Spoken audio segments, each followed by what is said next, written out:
So yeah, I didn't think I needed God. I thought, what kind of God would put a young family through all this ordeal? But the night I knew I was dying, and he fulfilled his promise to me, but I didn't fulfill my end of the deal until October last year, October, November. My name's Cathy. I just discovered Jesus probably in October last year.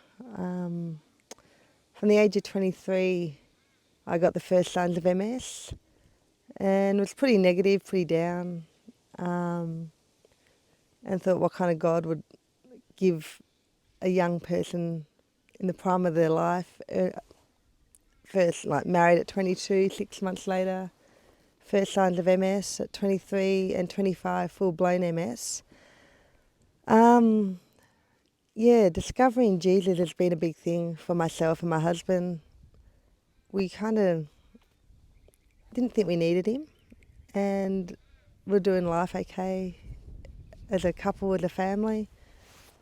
And at the age of 35, my life changed again, probably for the worse, better but worse. I was told that my MS had about to go into the next stage, where there was no medication to hold it back. So my husband Ben and I went to Russia and left our daughter, who was 8 at the time, in Australia for 4.5 weeks to go and cure MS. So I had a thing called HSCT, hematopoietic stem cell chemotherapy treatment.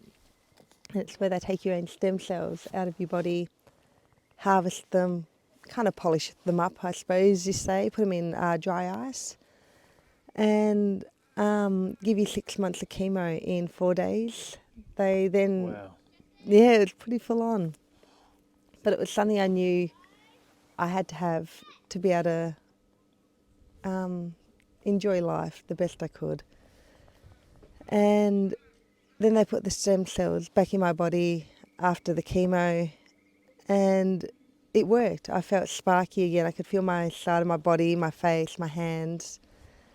So that's the long story short side. But I got back to Australia and it all went pear-shaped. I ended up in a hospital that pretty much wrote me off, gave me every medication or every antibiotic they had. And in the end, they told Ben, pretty much get your affairs in order. And so I'd had every antibiotic. I went through respiratory failure. I went into cardiac ward. My heart rate would go up to 177, my temperature 42, and I'd hold this for hours. So I was pretty sick. Too sick to have my lungs cleaned out because of respiratory failure. That's something they had to do. But yeah, ICU eventually took me. So that was 3.5 weeks in a hospital in Australia when I got back from Russia. So yeah, I didn't think I needed God. I thought, what kind of God would put a young family through all this ordeal? But the night I knew I was dying, like I felt it happen about 3 times that I knew of. It was like a separation from, I'm not sure if you call it your soul separating from your body, but I had that happen that I knew of 3 times. My husband said he knew I was dying more than 3 times, where he had to come and say goodbye with our daughter, who was 8 at the time, who's now 15. So you knew, you could feel something happening, like you knew you were dying. Yeah, it was a real separation happening where Can you tell me more, like what? That's interesting. I hadn't given up. I was fighting pretty hard to stay alive, but I was so weak. And when what they call rigor, where you shake out of control, the only thing that would stop me from shaking was pethidine, and to try and get a doctor to give you some pethidine was a pretty hard thing. So this night I knew it was about to happen. I was still alert. I knew what was happening. I made a promise, but it was that separation of I'm here, but I'm crossing over at the same time. But I don't know who I was talking to. Mm. But I made a promise, and I said, if there's a God out there, I promise I will go to church if you get me out of this hospital. If I walk out of this hospital, not wheeled out, not in a box, not in a bag, I walk out of this hospital, I promise you I will go to church.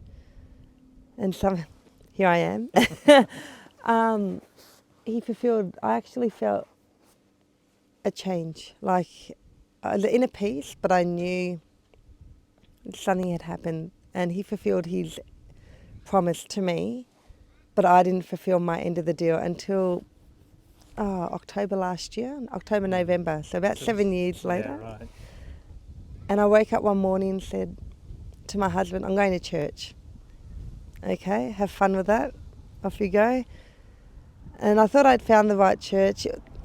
They were lovely people, but it felt like a chore. I thought, no, I'm not going to give up on this. So the next week I went to another one and another church, and I haven't missed a day since.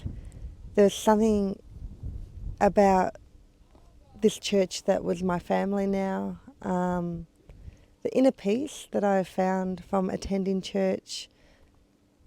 I hadn't had. They're another family that I never had. That now that I'm on the road with my husband and family, I'm missing them terribly. But I've had so many signs and so many opportunities to grab over the years with God and Jesus being with me that I was maybe too thick to see. Like I'd ask for help and a rainbow would appear, and it was a blue sky. It wasn't meant to show rainbows, but yeah, I've had so many opportunities and so much visual opportunities.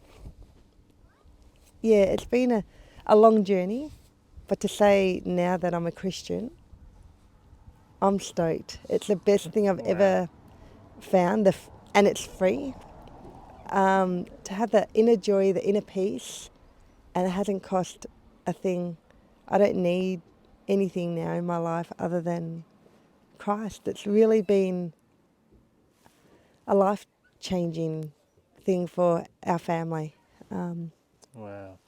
Yeah, so That is beautiful. going from not having it to now having it, it's, yeah. What's a favourite thing you've found recently about God? I would have to say having that inner joy.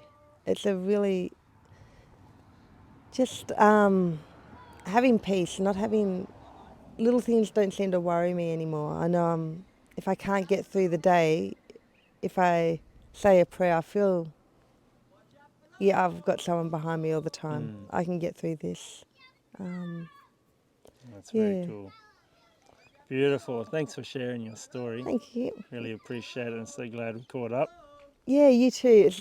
Well, we met you guys a year ago on the road, and to come together again, our families. Yeah. Again, God's working in mysterious ways, isn't he? He's Yeah, that's it. to meet you on the road, to have that conversation about Jesus a year ago. We weren't there yet, but to be able to find it now, yeah. Thanks, guys. It means a lot. It's very joyful. Yeah. Very joyful. Thank you for sharing your story. Thanks, Lee. See ya. See ya.